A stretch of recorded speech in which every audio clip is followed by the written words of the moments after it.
Good evening. So, it's 9:12 p.m. dito sa amin ngayon. So, naisipan ko na magturo no ng mga pinaka-basic talaga. So, para ito sa mga baguhan lang talaga sa trading, no? So, malaking tulong ito.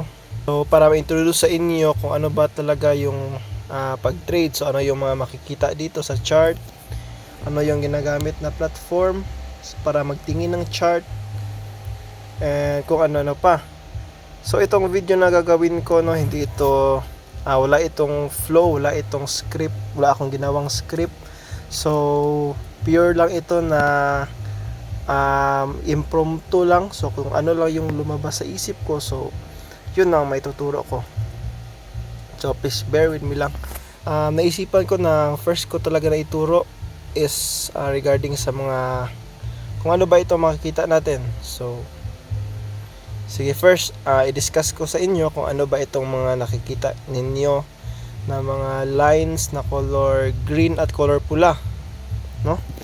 So ito, kung ano ba ang mga ito. So ang tawag dito is ang candlestick, no? Ito sila, candlestick, to is silang lahat. Yan yung term natin, no? Para sa mga ito. So para maging straightforward tayo, wala nang paligoy-ligoy. Ang ibig sabihin lang talaga ng mga candlestick na ito is kapag green, ibig sabihin tumaas yung price, no? Tumaas yung price. Then pag pula naman, ibig sabihin bumaba yung price. So ibig sabihin ng green, 'di ba? Tumaas yung price. So itong mga candlestick na to, meron talaga ito silang origin, no? Like kung kailan sila nag-start, anong oras sila nag-start. For example, dito, itong green na candlestick na to. So, di ba, ang sabi ko kanina, pag green, tumaas yung price. So, pag ganyan, ang ibig sabihin niyan, ang sa candlestick na to, yung price, nag-start siya dito, no?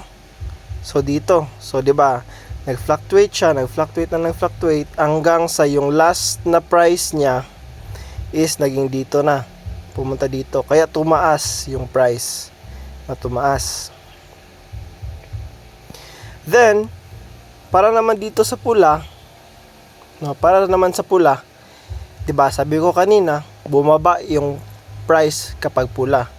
So ibig sabihin, yung starting price sa candle na ito is andito, no, andito. Then nag-fluctuate until such time na yung last na price niya ng candle na to is pumunta dito. So bumaba from here to here. So sige, medyo nakakalito pa siguro. Proceed na naman muna tayo sa mga time frame, no? So ngayon, andito tayo sa 1 day na time frame. So itong trading view na app ang ginagamit natin, no, sa pagtingin ng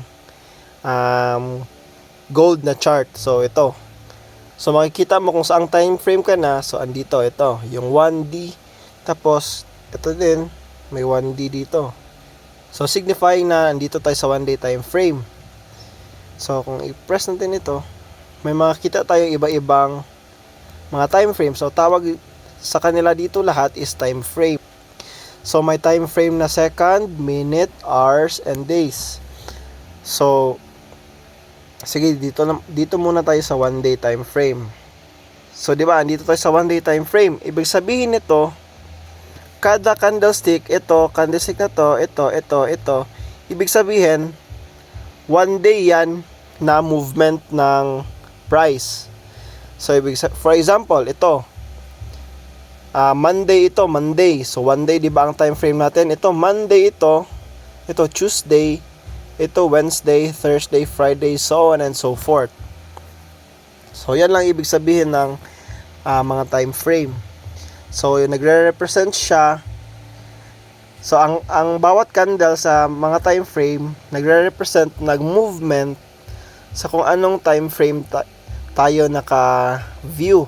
So para sa 1 day time frame, ang lahat ng candle na ito is 1 day ang time niya, no? Movement ng price sa isang araw. Okay, so balik tayo sa sinabi ko kanina sa una-una. So, di ba, ang green candle is tumaas yung price. So, let's say for example, 12 a.m. No, 12 a.m. na ng Monday. So, 12 a.m. start dito yung price. So, nag-fluctuate hanggang sa 11:59 p.m. ng gabi sa Monday. So, bumagsak dito yung price. So, ito na yung buong candle para sa Monday. So, next na naman, Tuesday. For example, Tuesday. So, 12 a.m. na ng Tuesday. So, naka-decide yung market na dito magsa-start yung price ng Tuesday. So, red siya. No, so red siya kaya bumaba, no? So, ibig sabihin lang yan, nag-fluctuate ang price until such time na pag 11:59 p.m. no, pumunta dito yung price. Ibig sabihin, bumaba siya. So, kaya red yung candle, no? So, the other way around, kapag green naman ito, so, nag-start tayo dito yung price. So, pag umakyat yan, tapos, at 11:59 p.m., no, before midnight, pumunta dito yung price. So, magiging green yung candle na yan. So, yun lang talaga ang pinaka-basic na explanation para sa mga candlestick. So, pag green, tumaas yung price. Pag red, bumaba yung price. So, sa time frames naman, so, andito tayo sa 1 day time frame. Kada candlestick dito, 1 day yung movement niya, no? Per day yung movement. So, for example, dito tayo sa 5 minutes. So, kung makikita nyo, no? Mas maraming candle kasi mas para nag-zoom in tayo from a day, from 1 day na mga candle, papunta sa 5 minutes na mga candle. So, same concept pa din.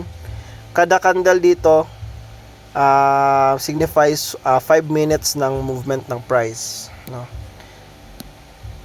So, sige. Punta tayo sa 1 hour. So, sa 1 hour, so, same pa din. Kada candle dito signifies na 1 hour movement ng price, no? So, yun, parang yun yung pinaka the best na explanation ko with regards sa mga time frame.